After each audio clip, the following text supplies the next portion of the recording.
Welcome back, Wolfpack. Verlis here with more Fan Fridays, and this time a 6v6 single battle, so this could get a bit interesting. And what I like about John's team is it's something that I would run, except for Bisharp. I've never been a huge fan of Bisharp. I know it's a powerful Pokemon. I do have a good amount of respect for it, but I do like the other Pokemon involved. Staraptor, it's like the discount Talonflame that's actually better than Talonflame. Kind of like when you find an off-brand cereal that's better than the original. Mine is Marshmallow Mateys. So the opponent going to be leading off with that Slowbro, going into the Mega Slowbro, being about as bold as you could be against a just Motom. So yeah, let's see how this matchup goes. Oh, the Discharge instead of the Leaf Storm. But it's almost enough to one-shot it anyways. So depending on how the Rotom is set up, Scald isn't going to do too much damage to the Rotom.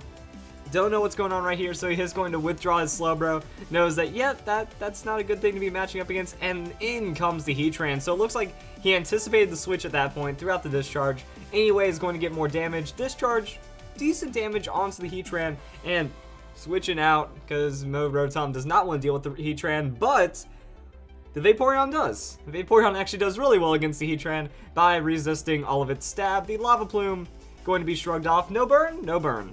So that's going to be pretty nice right there. And then the leftover is going to heal up for a little bit.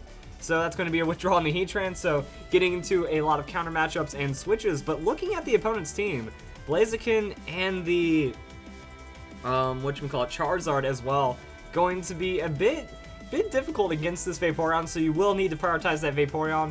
And even then, Jirachi doesn't have like super shenanigans against the Vaporeon, but it is good to switch it out because, yeah, you don't want to worry about getting ultimate flinch hack shenanigans, and that's why Bisharp is there.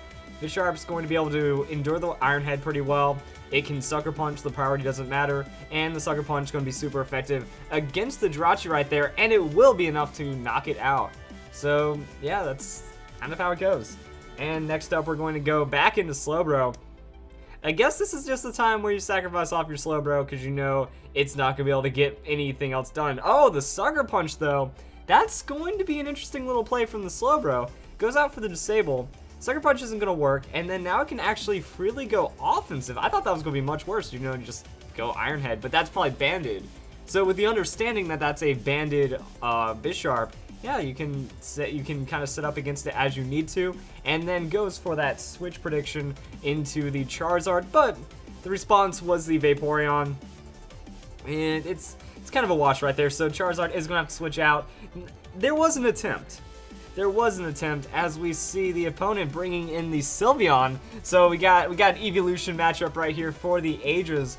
Now Sylveon does have that Calm Mind. The burn is pretty substantial though, and that is going to be a leftovers heal on top of that burn, so losing only a 16th instead. And the leftovers tells me probably Calm Mind setup would have been really good to work out against, but Calm Minding in the face of Scald, you're going to get burned. You know, that's just how it works. And then Bisharp is there as the iron-headed foe, but the Moonblast, Sylveon actually turning around offensively and getting a nice shot onto the Bisharp, and that's going to be some heal and then some burn.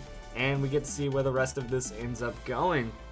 So it comes down to like if there's any like speed investment. Withdraw on the Sylveon shows the commitment right there, and then that's going to go back into the Heatran to really soak up the Iron Head that is going to be coming out. So the Iron Head right there, that's going to do like a 10th less than that on Heatran. So that's going to be a free switch and free damage from the Heatran. Heatran, though, is this going to be another Lava Plume? Yes, it is. Are we going to see that burn come back? Because Lava Plume is like the Fire Skull, that it has that 30% chance to burn, and there it is. So both evolutions are burned. Both of them do have that leftover setup, a little bit of damage options, and just a lot of interesting things overall. So that's good. That burn is definitely going to slow down Vaporeon as well. There's the withdrawal from Heatran, and the opponent is running out of options. Just goes into Sylveon, and it's a lot of back and forth right now, but it is costing them on that free damage. So the Scald's going to be doing more than that Lava Plume, much more. Critical hit, and then the leftover seal right there into the burn. But Sylveon doesn't really have too much else left, and that's why I mean the matchup there was a lot from the Vaporeon, because there isn't anything safe unless you bring in the Blaziken. Like, you have to, I think the idea was like you sacrifice Sylveon right now. You understand, alright, Sylveon goes down, you just keep the Heatran safe, because Heatran's really good against a lot of what's going on. Get some Moonblast damage in there right now, and then Blaziken is able to do what it needs to. Because you bring in Blaziken, it protects, going to get that free speed boost. it's going to come down to a read right here. Because Blaziken comes in, and yeah, if it gets just the right amount of just straight up damage, high jump kick. That high jump kick gets protected from, because like Wish Protect is one of the most common forms of sustain. So it's kind of the read right here. How is this going to break down? Blaziken actually throws out the Rock Slide instead, playing it safe on the damage option, and it will not be enough to knock out the Sylveon, or the Vaporeon. Vaporeon has a lot of defensive tankiness, and that's going to be very huge damage onto the Blaziken, and then the leftovers in the burn, not going to be enough to knock it out. So the opponent didn't play enough risk right there, and it kind of didn't work out. So the Rock Slide back-to-back will be enough to knock it out. Now I'm trying to think of the Flare Blitz. Like, Resistant Flare Blitz does more damage than the Rock Slide, so that probably could have been enough to knock out the the Vaporeon. I keep almost saying Sylveon. And then Staraptor with the Intimidate. So Blaziken going to lose attack on that Intimidate. Staraptor with the Quick Attack though, just that quick finish on the Blaziken. And that looks like we're getting near the end right now. It's just going to be like Heatran. The Charizard was out from earlier, so the Charizard. How will the Staraptor do against Charizard? Because Staraptor, it's normally going to be choice, but this one has the Life Orb instead, so that's a bit interesting. Fire Fang going to be strong, and then Staraptor with a Brave Bird. I'm expecting a one-hit KO. If this does not one-hit KO, I'm going to be severely disappointed. Oh, wow. I'm severely disappointed. Life Orb recoil, Brave Bird recoil, reckless damage. That has to be a tank Charizard to survive that, but the Quick Attack will be a nice follow-up. And interesting on the Staraptor. Normally you see some kind of choice item with it, but this works out really well. It gives you that opportunity to go for damage, soak up a moderate hit, and then, you know, turn it out with a Quick Attack. That's going to be Brave Bird. You know, Staraptor, no point in switching around, no point in playing any games right there. Staraptor, boom. Damage isn't going to be enough to knock out the Heatran. Heatran is tanky, and it was a resisted hit. But that's going to be Staraptor going down. It did work, you know. It's like, oh, I can just Quick Attack and everything's alright. Actually, the Quick Attack does give you some good revenge options.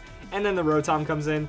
We're going to finish, not really how we started, but we're going to finish with like the end goal. And that's going to be Rotom with the Discharge onto the Heatran. And that is going to be game right. Oh, wait, no. Slowbro. And that is going to be game right there once we finish off the Slowbro.